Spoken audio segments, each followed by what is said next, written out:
Hey,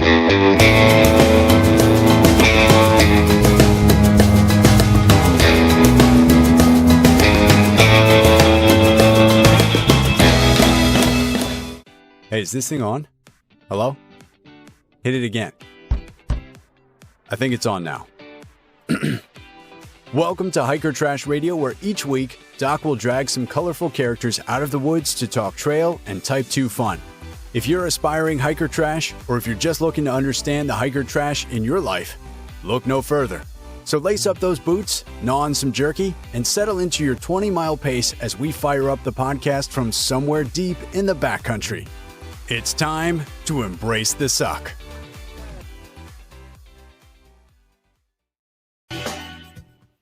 Welcome back to another week on the trail. Dirtbags, hiker trash, and of course, those great smelling day hikers.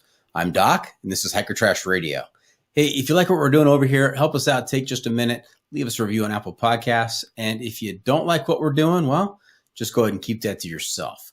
All right, let's get to this week's guest, former guest, and our favorite barefoot hiker, Kenneth Posner. Welcome back to Hiker Trash Radio, Kenneth. How's it going? Hey, it's going great, Doc. Thanks so much for having me back. Absolutely. Do you prefer Kenneth or Ken? Ken is fine. Okay. How about Kenny? You know, that's what my high school friends called me, and every now and then they'll still call me that. But you can call me whatever. Okay. I might sneak in a Kenny once in a while. That's totally cool. Nice. Now, it's been a little bit since you've been on the podcast. What have you been up to? Well, more of the same. I think I came on and we talked a little bit about the John Muir Trail, and I have not been back to the High Sierra since then, but I've been out to Colorado and Arizona, and continuing to do a lot of hiking in New York and Massachusetts and New Jersey. I'm discovering a lot of really small mountains in the Northeast, and they're cool too, right? It's all fun. Right. And where are you calling in from right now? I'm in upstate New York in the Hudson Valley. Upstate New York. At what point, what part of the state is now considered upstate? Is it anything north of Manhattan, or is there like a line of demarcation that is considered upstate? It's probably the Bear Mountain Bridge, halfway through Harriman. You got to get a little bit further than Westchester. Okay. All right. Just checking. And, I have a question that I forgot to ask you last time. Any relation to Mike Posner? No, actually. And, the funny story is my maybe great-grandfather, for whatever reason, did not want to serve in the Romanian army. Get that, back in the 19th century. So he left and came to the U.S., and actually nobody knows what the real last name was. So what we do know is we're not related to any Posners. Okay. Because he bought the identity papers from somebody named Posner so he wouldn't have to serve in the Romanian army. And here we are in 2025 talking to Kenny Posner.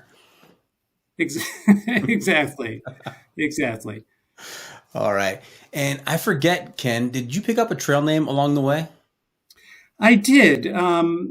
Brace yourself. This is going to surprise you, but my trail name is Barefoot Ken. That's right. I got that on, I think it was Pinchot Pass in 2020 from a guy named Dennis, and I don't know his last name, but his trail name is Chupacabra. So Chupacabra from Long Beach, thank you for bestowing the trail name. And also thank you for saving me a tent site at Arrowhead Lake, because it was pretty crowded by the time I finally got there. Okay. Well, Barefoot Ken, you've been on before. I know you've listened to some episodes. You are familiar with the format. I just want to remind you that we do have a segment towards the end of every episode called the Hiking Hack. And that's where I'm going to turn to you and ask you to share some trail wisdom with our listeners to make their next outdoor experience even better. So make sure you have one in store. He's nodding. This is an audio podcast. You'll have to. Okay. All right. Very good. Let's get to our first segment. Trailblazers Toolkit. That's right. It's time for the Trailblazers Toolkit, sponsored by the ultralight backpacking gear company 6 Moon Designs. Now, Ken, I love to talk about gear on the podcast, and I love to hear about the most important item in my guest's adventure gear. So if you were preparing for your next adventure, and I was the one providing you with all your gear, what is the one specific piece of gear you'd insist on being packed? Give me all the details on that piece of gear and tell me why you've got to have it out there.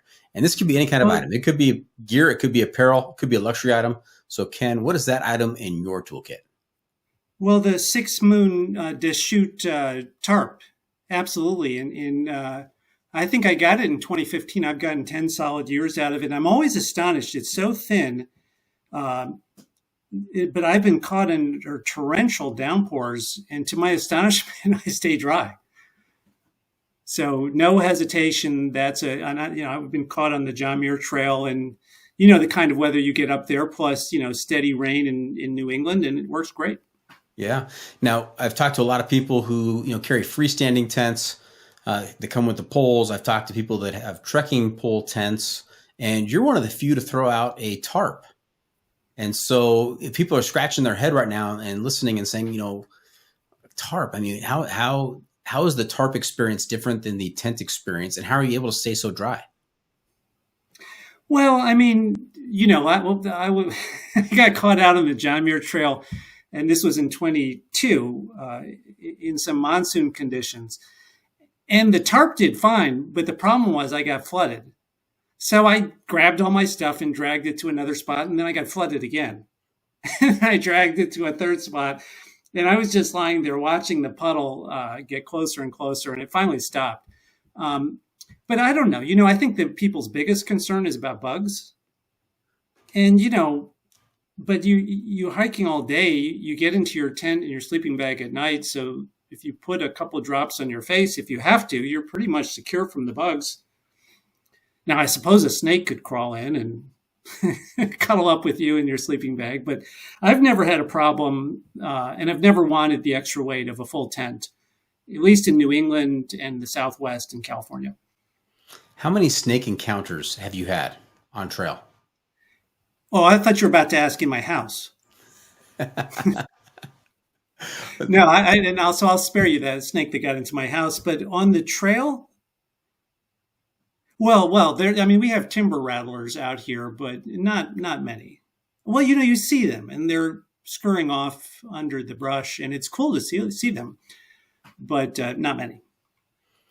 Yeah, I mean, in Southern California here, it warms up pretty good, and I'm out on the trails in my local mountains, and I will see I'll see the tracks, I'll see the squiggly lines across the dirt indicating there was a snake there, but it's kind of rare that I do see a snake. Yeah. The timber, I once was very frightened. I was out with my dog, Odie, in Sam's Point State Park, and, big boulders just lying out there in the sun. And the snakes love that during the heat of the day. And Odie saw a timber rattler and started to go after it. And I just shrieked in, a really high-pitched stiletto, falsetto voice, and he backed off. But we've never heard of anybody being bit by a rattlesnake out this way.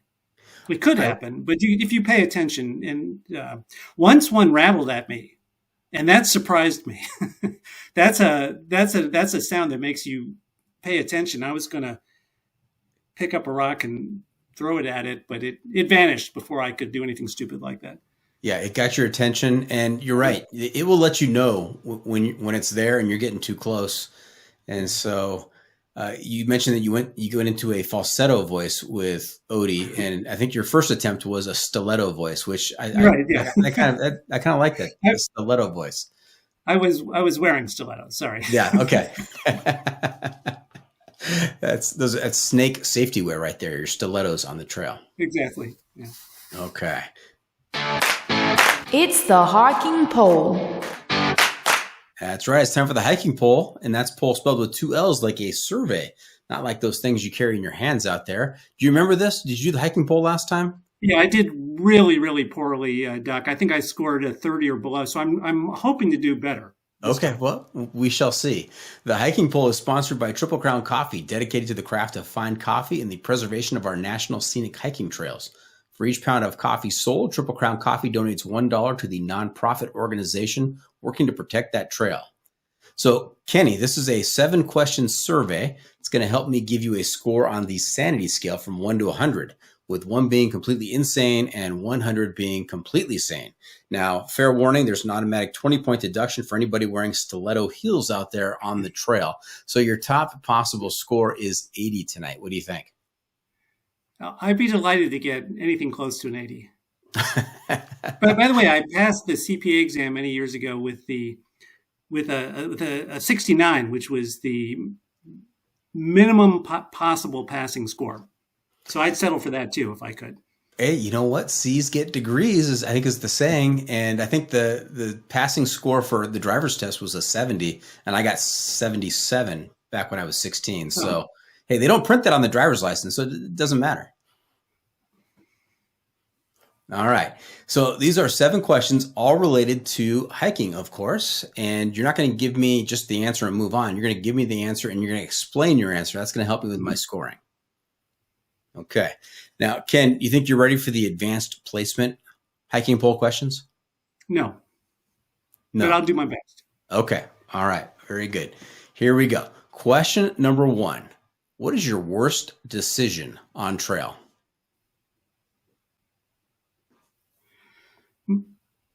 Among my worst decisions, well, that's a hard one. I give myself credit for being pretty sensible most of the time. I did a very long run in the Catskills, and I made the right decision after about 4 days and 95 miles to exit. But then I wasn't sure which way to go. So I went this way, and then I changed my mind and went back the other way. And I did that like 4 or 5 times. So there you go, 4 or 5 bad decisions. Finally, I got out. But otherwise, I try to use sound judgment on the trail because, that's what it's all about. Now, you went back and forth 4 or 5 times. Were you going off trail to try and get out? No, there was 2 ways out. Mm-hmm. This was in a valley in the Catskills, and there's no cell service. There's nobody. You can't call for help. Nobody's going to come get you. You have to get yourself out. I just was indecisive. I wasn't sure which way to go. So I went back and forth a few times. So you could count those all as sort of wasted effort. Okay. Question number 2. What is your favorite 100-mile stretch of trail? Well, I would pick the southern half of the John Muir Trail. It was just such an extraordinary experience. Yeah, Ken, you're making it very difficult for me to score you down on that because that is the correct answer. That's the correct answer. Any other answer is wrong. So, yeah, it is pretty impressive. Just the kind of the scenes above the tree line and just being so remote, just gorgeous. Yeah, for sure. All right. Question number 3. I might know the answer to this question. What is your least favorite piece of necessary gear? Well,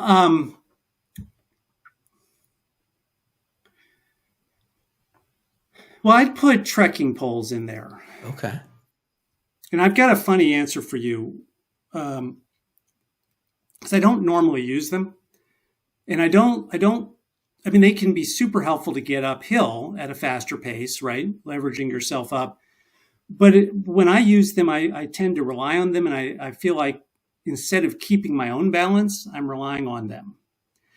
But as I get a little bit older, I've decided trekking poles will be part of my kit, just in case I get, injured or something. They could be really helpful for self-extracting. And I was on Superstition Peak 5057 outside of Phoenix, and just coming down from this top, and I slipped, and that was a meniscus incident. So it took a while to get down, and I was fine, but those kinds of situations, some trekking poles could help you get out safely and not have to call for help and take up assets that you shouldn't have to be taking up if you don't really need them. Yeah, you surprised me there, Ken, because I thought you might say shoes. knowing that you are a barefoot hiker out there. And most people would think that maybe a necessary piece of equipment, not you, of course, but others might say that a necessary piece of equipment are the shoes on your feet. Well, I don't have a problem with shoes. I just use them when I need them. So I always carry some kind of backup footwear. I mean, to me, because I take umbrage at the 10 essentials that you need on every hike, like a fire starter kit or something. And so I don't believe there's necessarily a list of 10 or anything, except for one thing. You do need pants. And the reason you need pants is because there are indecent exposure laws in all the states. So you can't just go around naked. You end up with an unnecessary citation. Exactly. So no list of 10 essentials, just one essential item. Everything else is optional. Yeah. Okay. Question number 4. What is the longest food carry you've done out there? In terms of food carry, I did 8 days on the John Muir Trail. And the secret to that, which somebody showed me, is you take the dehydrated meals and you cut them open, you just squeeze the air out, and then you tape them really tight and you can get a bunch in. Yeah, you got to pack those into your bear canister if you're on the John Muir Trail. Exactly. Got to find a way to make them fit. Yeah. Question number 5. What is your most hiker trash moment? And follow-up question, do you consider yourself hiker trash? Okay, so I was in Williamstown, Massachusetts, and I'd gone there for my nephew's graduation, and then I was getting ready to go back out to work on the Northeast 111, and I stopped in Tunnel City coffee shop, and I got thrown out. Oh, and the guy just yelled at me like I was like a teenager because I wasn't wearing shoes. And I wasn't wearing shoes because I was heading out to hit the trail, and they took that super personal. So I think that must give me, a little bit of credit in the hiker trash category. No shoes, no service. I didn't. Well, I had already bought my coffee and croissants, so I just had to take them out. So they didn't notice when you walked in and ordered and gave you the coffee and the food. They noticed after the fact and threw you out. Yes. Okay. All right. And Ken, do you consider yourself hiker trash? Sure. I mean, why not? Hiker trash is the perception of, civilized people that what we're doing isn't right. I'd love to tell you I was a clean smelling day hiker, but that's not necessarily factually correct. So yes, I'd love to be considered hiker trash. I would consider that a great compliment. Thank you. Yes. Question number 6. Have you done much hitching out there? Only twice in my life. Only twice in your life. Was it related to, I don't want to be to hiking? Kidnapped or whatever. But coming down a couple times I remember I came down to the portal from Whitney, and I was standing in the parking lot feeling, how am I going to get down? And this car passed me, and I was like, oh, they didn't even slow down. And then they slowed down and stopped, and they person leaned down and said, do you need a ride? And I was very appreciative of that. So with that, and once coming down to Independence, but that's about it. So both times in Southern California. Yeah. Okay. And let's see, question number 7, last question in the hiking poll. Let's go with this one. Let's go with toilet paper, bidet, leaves, sticks, rocks, wet wipes, snow. What's your preference? Leaves. But you obviously, what's the one that's questionable? It's called Indian hellebore, I think. And it's supposed to be very toxic. So, whatever you do, don't eat it. But I was able to use it. It's got very broad leaves, so it works well for the purpose. And I survived without any consequences. But there's always leaves out there. Yeah, well, on the John Muir Trail, there aren't always leaves. Sometimes you've got to use, something with needles on it. So it's important to observe which way the needles are pointing. Go with the flow, not against the flow. Yeah. Yeah, and you definitely don't want to eat that leaf after you've used it. No. Yeah, that would be trouble. All right. Hey, Ken, this is the mathematical portion of the episode. Got to take off my shoes. We're going to use all 20 digits here. You're a CPA. I'm not. It's really tough to do complicated math. So I got to carry the 3 here. I've got to divide by pi, and then we're going to multiply by root 5, of course. And then I'm going to make a slight adjustment for the decibel level of your stiletto scream. And I come up with a score of 47. Oh, well, Doc, I'm delighted. That's a huge improvement from last time. So I'm thrilled, actually. Thank you. Absolutely. I think you can credit that increase in your score to the one answer of the southern half of the JMT. Yes. Yeah, that's about the one I got right, but that was an important one. that carried the day for you. Congratulations. Thank you. All right. Hey, Ken, before we get too far on the trail tonight, let's back up a little bit. Remind us, where did you grow up? What's your background? And how in the world did you get involved in the thru hiking cult or the outdoor adventure cult? Well, it's funny, Doc. I grew up in Chicago, and so not a lot of mountains and hiking in Chicago. But looking back, and this is now like 50 years ago, my folks took us on vacation to New Hampshire, and we hiked up Mount Jefferson. And I'm sure we were, totally unprepared hikers wearing blue jeans and everything else, but that sticks in my mind. And by the time I got to college, I decided I wanted to go on an outward bound trip. And where did I get that idea from? So I think my parents did me a huge favor, and that was really a formative experience. After college, I served in the Army for 4 years, and it was in part I wanted to be outdoors. And from there, it was a focus on work. But as I got older, having a typical CPA, finance, corporate type job, I found that the way I balanced things out was with running and hiking, which I think a lot of us do, right? So that was the equation for my life, if you will. A sort of demanding job, and then balancing that by being outdoors. And that worked beautifully for me for many years. Couple follow-up questions. Are you an only child? No, I have one brother. And is he also a barefoot hiker? No, he's a lawyer. And he's he's a good guy and a sensible person. Does he enjoy outdoor adventure like you? No. Or, maybe a mild one. So, but he does a little bit of running, and we have gone on some walks, not out in the mountains. So I think he appreciates getting outdoors and moving in nature, he's not going to throw himself into the mountains. So Ken, how do you think that happens, that two brothers who grew up in the same family had the same experiences as kids or similar experiences?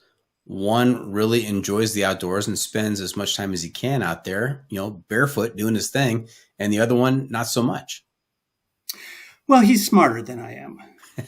So it's IQ. It's IQ related. But I think he's had a luminous career in the legal field, and we all get our energy from different places. And for whatever reason, in school, I had a great education and I had fun, but I realized it was not going to give me, a pure indoors environment was not going to give me the energy I needed. And it's interesting, Walt Whitman, writing under a pen name back in the 19th century, he had a column on manly health, right? And he warned clerks and students and people who had indoors lives. He said, all indoors study and no developed physique is death. So he wasn't mincing words. And I guess for whatever reason, I have that kind of personality. I, need the outdoors that's my energy source. Got it. And you mentioned you have a typical, career, a high powered career. I think you mentioned. How difficult is it to balance a high powered career with a life of outdoor adventure? It seems they're at odds with each other. Well, I would describe my career as a medium-powered career. Nothing special. But I'll tell you, one way I did it is I made a decision a few years back between stepping up to the bigger job, where I have more responsibility, get to boss more people around, and staying with the current job and just getting better at it. And, part of me would love to have, done more in my field, but I think I realized that I need that ability to get out there. And the bigger job would have started, encroaching on weekends and vacations and other things, and it would have been a bridge too far for me. Okay. Well said, sir. Well said. Medium power job. Exactly. You balanced it out. Fantastic. Okay. Hey, we're going to take a quick break. We're going to pay some bills, hear from some advertisers. And when we come back, we're going to hear about this 6-year project that you've been involved in, as well as other outdoor endeavors that you've been up to. So everybody stay tuned for that. We'll be right back. Welcome back. We were talking to Barefoot Ken Posner, and just heard about his I forgot the phrase already. I was going to say it wasn't high profile, medium profile job, and how he balances that with his outdoor adventure. And so we made reference to this project that you've been working on for the last 6 years, and it has to do with something called the grid. What is the grid, Ken? So the grid is a peak bagging project, and I stumbled into it. I had never heard of it, but I stumbled into it a few years back, and it became just a huge obsession for me. So let me explain what the grid is. You take any mountainous region, and there's typically a peak bagging list. So that could be the 14ers in Colorado. In New York, in the Catskills, there are typically 35 high peaks. And you climb the 35 high peaks, you get to join a club, you get a patch, you get a certificate. And it's a way to get outdoors and do something that's socially meaningful because other people do that too. The grid takes that to sort of the next level. And it says, you've got to do the 35 high peaks, but not just once. You've got to do them in each month of the year. Now, one caveat, you don't have to do them all in 1 year. And sometimes people do that, and that's a huge undertaking. But you can take as long as you want to do it. So in the Catskills, the grid is a total of 420 climbs, 35 high peaks times 12 months. And when I discovered it, I went through all my notes and my training logs and downloaded all my watch GPS files and found I'd already done 100 or so of them. And I felt like, well, I'm already 25% of the way through. I'm almost done. But it took a long 3 years for me to finish them up. And it was a very intense experience. And that's what my book is about, Chasing the Grid. It's about that experience of going after this project. Okay. And that's what you've been working on the last 6 years, is not the grid necessarily, but your book about this. Oh, yeah. I wrote up a book immediately afterwards because it was such a meaningful experience. And I showed the book to a friend, and he was like, Ken, this is unreadable. So it took a lot of iterations, and I've gotten a lot of feedback from a lot of people. And now I think it's reasonably good. It's meant to be a page turner, but it's also meant to share the lessons I learned, from spending a lot of time outdoors. And I'm trying to wave the flag of Emerson and Thoreau and Whitman and Burroughs and Muir, what used to be called the transcendentalist tradition, a very American, unique spiritual tradition. And in a world that's in love with technology, I think your listeners are probably part of this tradition, but I think we need to do something for the rest of the world who seems to think that technology will fix all of our problems. Now, I want to go back to you discovering the grid and realizing it's 35 peaks each month for 12 months. And that comes out to 420 climbs. And then you realizing that you've done 100 already. How difficult was it trying to remember in which month you did those previous 100 peaks so that you could appropriately cross off the peaks for each part of the grid? Well, I mean, it was, some of it was easy because I have a training log, which I keep in Excel. And so some of it was all nailed, right? And I had pictures I had from my phone. And in some cases, they had recognizable sites. But there were some old family camping trips we had gone on. And I went tearing through the house, trying to find files or scraps of paper. And I just couldn't nail them down. And so they don't count, right? You have to know when you did the climb to be able to count it and be able to fill in that square in the grid. Yeah, I thought you would have that precise mind and realize, okay, there's 100 times I've done these peaks 100 times, and I need to figure out where they're going to fit in the grid. And I enjoy hearing you say that if I couldn't determine that, I threw it out.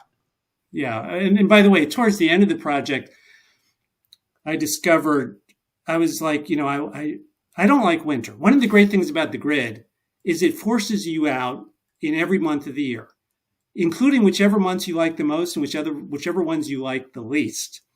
And I got towards the end of the grid and I realized I had a problem because I had like a huge quantity of winter climbs left. And so I was going through the spreadsheet thinking, well, maybe there's something I did in November that I forgot about and I could find it and then reduce the load a little bit. And I was going back through old pictures and, like I said, downloads from my watch. And I realized I had like a half a dozen of them, which I had put in the wrong month. So I realized not only had I not reduced the load, but actually I had more to do than I realized. So that was sort of a rude shock. I like the structure of this because it really eliminates the excuses to get out there. I mean, how many times have we said, oh, you know what? It's a little bit too cold, or, it's kind of misting. It might rain. Maybe we shouldn't go on that hike. It really just throws it out the window because you've got to do it every month.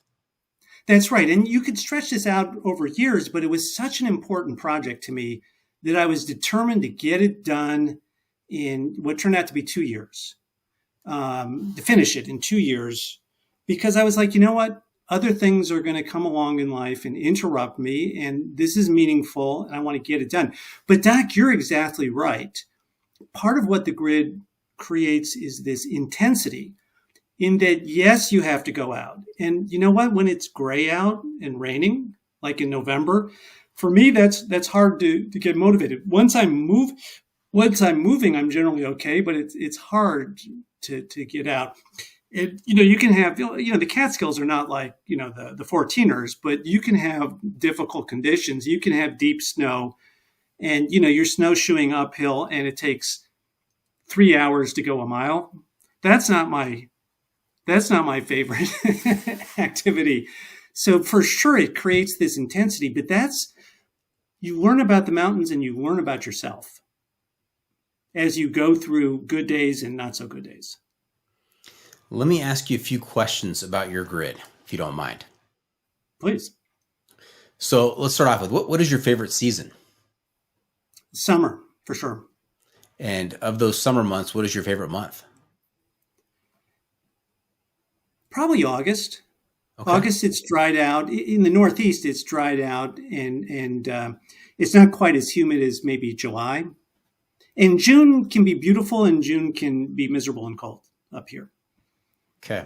Now, this next question, I want you to consider all 420 climbs. Because I want you to consider the peak. I want you to consider the season, the month in which it happened. What was your favorite peak? Well, I mean, one of the peaks where I had a special experience, I would say Wyndham in August. And I went up there with Odie, and I had this strange goal. I said, look, I've got to bag Wyndham in August. So goal number one is to get the box filled out. But I had been reading Walt Whitman, his Leaves of Grass. And I thought to myself, well, there's a lot of grass on the way to Wyndham. So I'll check out the grass and see if I can identify a species of grass, which I had never in my life before had done that. And then finally I said, look, Whitman makes interesting points about the passage of time. So we'll hang out at the top and think a little bit about Wyndham. And so that ended up being a special climb. And that's one of the chapters in the book. But, there's so many special experiences. If you take a project like this and you're thoughtful about it, every mountain is different, every month is different. And, yourself, we're always changing. So each of these 420 climbs was a super special and different and meaningful experience. And that's part of the reason the project was so meaningful for me. Now, did you ever have any dicey moments on any of these 420 climbs? Oh, a little bit. I went up with a friend named Alan Davidson. We went up to do, the goal is to do Friday and a handful of other peaks. Now, one of the interesting challenges about the Catskills is many of the peaks don't have trails. So you do have to navigate straight through the forest, and it can be very thick. You have the fir spruce thickets like you see in the Northeast, relic boreal forests. And this was November. And I said, look, we'll do an extra interesting route. We'll go up Out of Breath Hill and hit, Balsam Cap first. And as we got ready for the hike, I was checking the weather, and it was like, 12 inches of snow inbound. So we got out there, and we ended up doing 10 miles of bushwhacking in deep snow in November. And it was a challenge. But by the end of it, I was wearing gloves. I almost never wear gloves. But this time I wore gloves, and they were crappy gloves, and they got wet. And by the end of it, my fingers were tingling. And that was a weird feeling. And then I realized that, one of my spikes, which I clipped to my pack, I hadn't clipped it, and it got lost. And then I zipped up my Gore-Tex shell and ripped off the zipper. So I was like, we're in a shaky zone here. And I had nothing in my pack. This is one of these, it's winter, but I still feel like it's fall. So it was a little bit of overconfidence. And I'm like, I'm up here with Alan in the middle of nowhere. Nobody's up here. No cell phone. I have nothing to rely on. And I'm starting to lose sensation in my fingers. So we made it out. But here was the challenge, because the next day we didn't get to Friday. We cut it short. And this is the end of November. And I'm like, I've got one day to get Friday done on my own, because nobody else is around, or I have to push all of November out a year to finish it. So in other words, to finish the grid for November, I had to get that hike done. And so what I did is I actually wrote out a 5-page operation order for myself, just to make sure there was nothing possible that could go wrong. Because I was feeling, whooped from that. Not only did my fingers feel funny, but I had a headache, a cold, and there was more bad weather and winds, more bad weather inbound. So I don't want to spoil that chapter, but that was a little bit of a dicey situation for those 2 days. Maybe no real danger, but pushing the envelope or getting pushed to the edge of the envelope and feeling it. Ken, you say no real danger, but that sounded pretty dangerous. Well, yeah, so part of what I do, and I learned this, from my short time in the military and other things, is if you're not sure about the situation, you do extra preparation. So for that climb, I mapped out every leg of the route and all the exit options. And I made sure I had the weather forecast down cold from 3 different sources. Very conservative loadout. I actually was looking at the list today, and it's like I have, 3 tents and 4 sleeping bags. I'm exaggerating a little bit, but it was a very conservative loadout, and extra batteries and double extra batteries. So when you're not feeling great, you can take extra steps for redundancy to bring down, the risk profile of what you're trying to do. Okay. Now, I said I wasn't a math person, but I've been doing some math here in my notes, just trying to figure out how long this might take or how many peaks you need to do in a week. So you said you did it in 2 years. If there's 420 peaks over the course of 2 years, that's 104 weeks available to you, which roughly comes out to about 4 peaks per week. If you're going to do it in 2 years, if you're going to do it in a single year, you've got to do it, a lot more than that. So when I discovered the grid, I had already done 100 to 120. So I had around 300 left. So I ended up doing 150 in each of the next 2 years, is basically how it worked out. By the way, I did some calculations. I think it was like 1,000 miles of hiking, but I think it was close to 500,000 feet of elevation gain. Wow. To get all these mountains done. And it was 189 separate days in the field. Okay. And what's interesting to me, I actually, and by the way, the reason I think the grid is such an interesting project, and it might be for some of your listeners too, a lot of us are out doing races, right? Or trying to set, do fastest known times and things which are super intense, but then they're over. And, this is a multi-year project and you can do it at a slower pace, but it still can be incredibly meaningful. And that 189 days, I was in my mid-50s at this point. I desperately needed that 189 days. Let's call it 6 months out of 55 years. It's not a huge block of time, but I felt like I was just the years of working away in an office. They caught up to me all at once, and I just so desperately needed to recharge and get that time out in nature. That's why it was such a meaningful project for me. And, maybe the word I use, Doc, is a pilgrimage. It was more like a pilgrimage. It wasn't like going out and doing the Appalachian Trail, because then you got to be gone for 3 or 4 or 5 months. So I could fit this together using weekends and a few other days here and there, but it was like a pilgrimage. It was like leaving the ordinary, regular life and rediscovering, who I was, and then coming back. Absolutely. And I like that concept of different adventures have different lengths to them. A marathon, 5 hours, 6 hours, if you're faster, 3.5 hours, whatever it may be, quite a feat, really, really impressive to be able to run 26.2 miles in a single go. And yet you're right, it's over after that. And, you can also hike the John Muir Trail and be done in 3 weeks, or do the Pacific Crest Trail and be done in 6 months. But this is something, filling in that grid that can take a sustained amount of attention, while at the same time being able to fit within your career and your work life, outside life balance, and still be able to do that. Yeah. And, a lot of the reason we do these things is to learn, right? And to develop ourselves. And plus the joy and energy we get from nature. And when you push the envelope, like in a marathon, or if, or something like that, you learn about yourself for sure, because you're taking yourself into a higher stress zone and you're learning to manage yourself.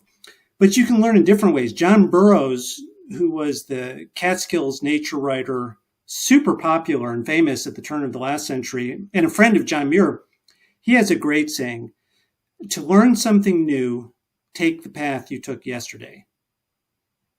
And that's the spirit of the grid. And some of the first people to do the grid said, they make a very simple point. The more you get out there, the more you have a chance to see and learn. And that's what the experience is all about. So Ken, 2 questions. What did you learn about the Catskills in this endeavor, these 420 different peak bagging experiences? And what did you learn about Kenneth Posner? So in terms of the Catskills, Appendix D of the book has a list of close to 300 species I identified. Now, I'm not a botanist or a scientist of any sort, so I took pictures and, plants and flowers and mushrooms and bugs and looked them up. But it was great fun for me just to, if nothing else, to learn their names. And I found that as I went through the forest, I became really, really curious about everything there. I love running, but when you run, you're focused entirely on moving yourself to the objective. And when you have a slower paced kind of experience, you have a chance to look and see. So on one of these hikes, it was actually to Eagle Mountain, and it was one of my first barefoot hikes, and it was in the fall, and it was cool and raining. And on the way back, I saw this moss, but it was shaped sort of serrated and triangular, like I imagined the plume on a knight's helmet. And I took a picture and I looked it up, and it's called knight's plume moss. But it was cool to get to know it. And then I would see that patch every time I went to Eagle Mountain. And then I started to notice it in other places too. You think about our ancestors who were hunter-gatherers. That's what they did. They had a territory. They knew every square inch. They knew every single plant and what you could eat and what you couldn't. And I think that's inherent in us. So the Grit Project is another way to, it's like you can turn a knob. If you're running, it's all about motion and exertion. But what about observation? So observation is another discipline you can practice when you're out in the mountains and you have the time to really be out there and not just rush through. And did you answer what you learned about yourself? Oh, myself. Yeah. And that was huge too. No, I didn't answer, but I consider myself a patient person until I've had my first cup of coffee. And then it's 1,000 miles an hour, like all of us, right? And so I knew I needed to practice some patience. And, barefoot is a great way to practice patience because it's going to be slow. And on some of the hikes, I would get so frustrated because I was used to moving quickly as a runner, and the terrain, whether it was lack of shoes or just the terrain,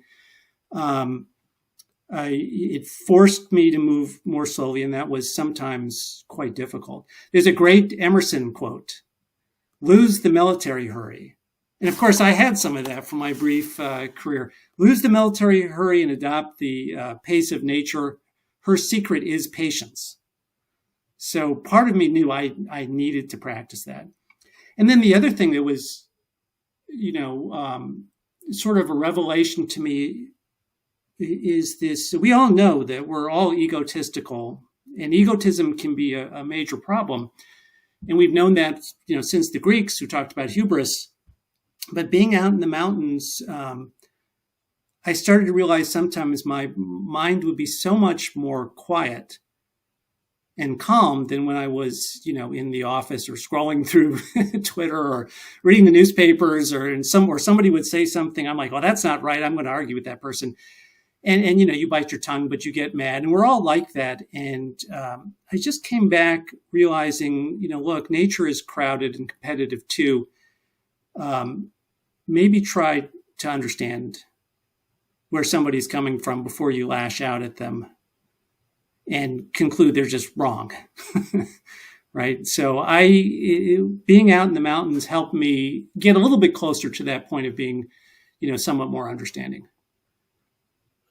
And Kenny, what I've heard a lot of what you're saying is about pace, right? And it just seems to me to be one big metaphor here. The pace of life in our regular, everyday, civilized existence, and the pace of life when we're out doing endeavors like the Grit. I think you're exactly right, Doc. And I think pacing is so important. And, think about race car drivers, right?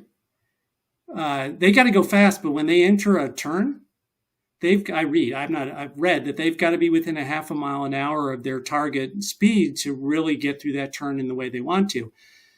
So I've learned painfully over the years that it's not about always going at the fastest pace. It's about going at the right pace. And sometimes it's fast and sometimes it's slow.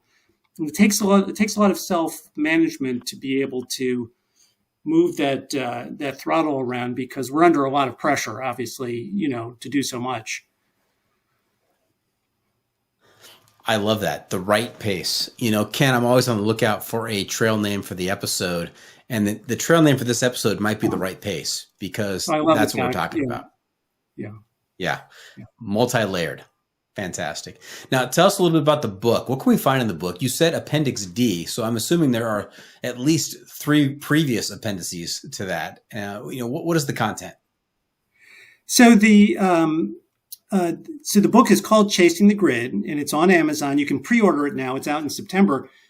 And it's just about the story of going through this project. And it's really 2 parts because, like I said, I had already done, call it 100 mountains before I even discovered the grid. But I had gotten to a point, and I don't want to call it a crisis, maybe a speed bump in my life, because, as I mentioned earlier, demanding job and running hard, that was my equation, and that created balance. But then I had some issues at work, issues about maybe I wasn't going to go as far as I had imagined I might, and some challenges for the business. So the energy level began to drop at work. And then, well, great, that's a chance to do more running, except for injuries, right? And so now both sides of my life were sort of declining in terms of energy and opportunity. And, you remember what Thoreau said. He warned the majority of men and women live lives of quiet desperation. And as my equation started to come undone, I was like, you know what? That's going to be me. If my injuries don't heal, or if I don't get something, bigger and better at work. And so when I discovered the grid, it filled that void. And it became just the most important project to me at that point in my life. So the other themes in the book are themes about things like patience and egotism and training. And again, as I mentioned, I think a lot of these themes are the American transcendentalist tradition of drawing energy and strength from nature. And so I'm trying to, with the book, also just get people to think about that tradition and, see if we can make it more relevant for more people today. I know everybody who's listening to your podcast, buys into this in one form or another, but the question is, can we help other people, especially young people who may, not have an opportunity to get out there and see what this is all about? Yeah, we definitely need to continue to develop future generations who appreciate the outside. That's the way it's gonna live on and be preserved for generations. Absolutely. Now that the grid is done, what is next for Kenneth Posner? Well, I took inspiration from that kind of structure. And by the way, when I was coming down from Whitney Portal once, a guy named Joey gave me a lift. And he's a guide. He has a range of light guiding services. He's a real mountaineer, okay, an alpinist. And he mentioned to me that he had a lifetime goal of climbing 777 mountains. And he was picking out serious mountains that were meaningful to him, including 14ers and maybe stuff in the Himalayas. That stuck with me. So now I have a project which is to climb 1,000 mountains barefoot before I'm too old to do so. So it's a project that's going to require me, among other things, to manage the aging process intelligently back to the right pace. So I'm at 492. And I've done a couple of the higher peaks, Elbert and Whitney, and I found some little tiny mountains in the Northeast, but as long as they're called a mountain, they count. So that's one project, Doc, but I'm talking with you, I'm feeling like at some point I may need to go out and find another trail. So those thoughts are starting to stir. I'm going to stop talking, because the worst thing I could ever do would be to blurt out something on your show, because then I'd have to do it. That's right. Once you publish the pressure is on. You got to be careful. Be careful. Sure. Well, you need to get yourself back out here to the Sierras, and we'll both do the John Muir Trail together.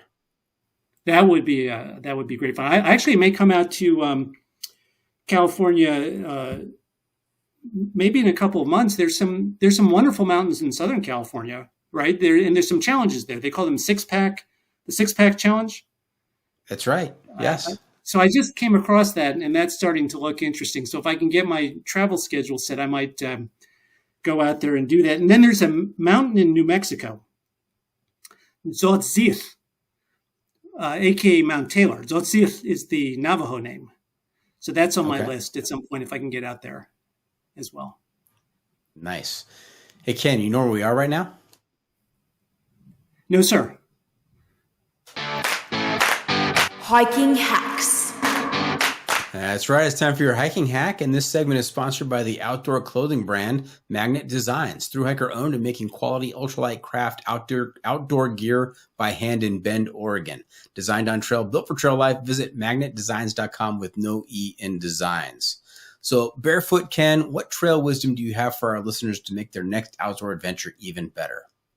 So, Doc, this is the one part I did not prepare for. So I'm going to make something up on the spot. It's going to be slightly ridiculous. But one of the things that I did in the Catskills, which I highly recommend, is called natural navigation. And bear in mind, the Catskills are heavily forested, so you can't see anything. So natural navigation means you take your map, compass, and GPS, and you throw them in your pack. So when you are totally confused, at least you can open the pack and find your way back. But the goal is to get up to the top of a mountain and back down without using that stuff. And so here's the goofiest hiking hack ever. Pay attention to where the sun is, because that is the easiest way, to stay oriented. As long as you know it rises on one side and then it shoots overhead. But I was out hiking once. This was a great experience. It's one of the Grid Peaks. It was first thing in the morning, and the sun, I had to go west from east rusk to rusk. And I couldn't see anything except the sunlight from the morning sun on the tops of the trees, and that's west. So that's sun's rising in the east, that's west. Just go towards the sun. Just don't expect that to work in the afternoon. So pay attention to the sun. There's another chapter in the book where that didn't work so well because it was raining all day. And that's an example of how natural navigation sometimes does not work very well. But yeah, paying attention to the sun, I think, is a great, simple hack. Natural navigation, that's the analog to back in the 70s and 80s when we drove around without navigation systems with a Thomas guide stowed in the back seat, and you tried not to use it. You tried to find your own way just by using local resources. But it's part of the sort of the minimalist theme, which is, use technology, but don't lose your natural human abilities. And so to pay attention to where you are in the forest is something that our ancestors were quite good at. Okay. So there you have it. We are just about done here. Hope our listeners enjoyed our time with Ken. I want to thank you for joining us this week. Kenny, how can our listeners keep up with you on social media, and where can they find updates on your latest adventures? The easiest place is to go to my website, which, brace yourself, it's www.barefootken.com. And then you can find my blog and my social media handles and anything else. And you can contact me if you'd like to. And where can people pre-order your book? Amazon, Chasing the Grid. Chasing the Grid by Kenneth Posner. Okay. Remember to check out Hiker Trash Radio on social media as well. We're on Facebook, YouTube, Instagram, and TikTok. And if you have comments or clips you want to share, you can send it to me at hikertrashradio@gmail.com. Off the beaten path. Now, unfortunately, Kenny, we can't always be on the trail. And when we're not, we need to find a way to get our adventure fix. So I'm going to ask you to share some outdoor adventure media with our listeners to help them get by. This could be a book, a movie, a documentary. We call this segment Off the Beaten Path. And I will already stipulate that Chasing the Grid should be at the top of their list. But do you have anything else that you'd like to recommend for us? Yeah, Doc, I just read this book. It's a classic, and I had somehow missed it, by Peter Matheson. It's called Snow Leopard. And it's about an adventure in Nepal in the mountains in search of rare goats and possibly the leopards themselves. It's beautifully written. And it will take you there to the into the Himalayas in October and November and December. Snow Leopard. We'll have to check that one out. What have we not asked you? And before we wrap things up tonight, just one more segment for you called What Have I Not Asked You that you're dying to tell me about? Well, Doc, I'm going to stay on character, but I'll be brief here. And I do get asked a lot, Why barefoot? And I can give you long-winded answers about how it's the physical benefits, agility, posture, balance, or the mental benefits, grounding, calmness. But there's a secret that we don't want to share too widely, but to your listeners, I'll let them in on the secret. And that is it's more fun. It makes you feel like a kid again. So just a thought for your listeners, find a quarter mile, take off your shoes where nobody can see you, so you're not self-conscious. Give it a try and see what your feet think about it. Give them till the next morning. They might tell you, hey, don't do this again, or they might surprise you. Well, Ken, I really appreciate you sharing that with our listeners. Have some fun. Feel like a kid again. Take off your shoes. Fantastic. All right. Hey, we are finished. Thank you for coming on the podcast. Wish you the very best in your future adventures and getting to 1,000 barefoot climbs of peaks. And we'll hope you'll consider coming back for a third episode at some point and sharing some more stories with us. Thank you, Doc. Thank you so much for having me. I really appreciate this. I really enjoyed our talk tonight. Listeners, thank you for tuning in. Always remember, the trail is the trail. It doesn't care if you want to go downhill. It doesn't care if it's almost dark and you're looking for a campsite. It doesn't even care if it's November in the Catskills and your fingers are tingling. The trail is the trail. Embrace the suck.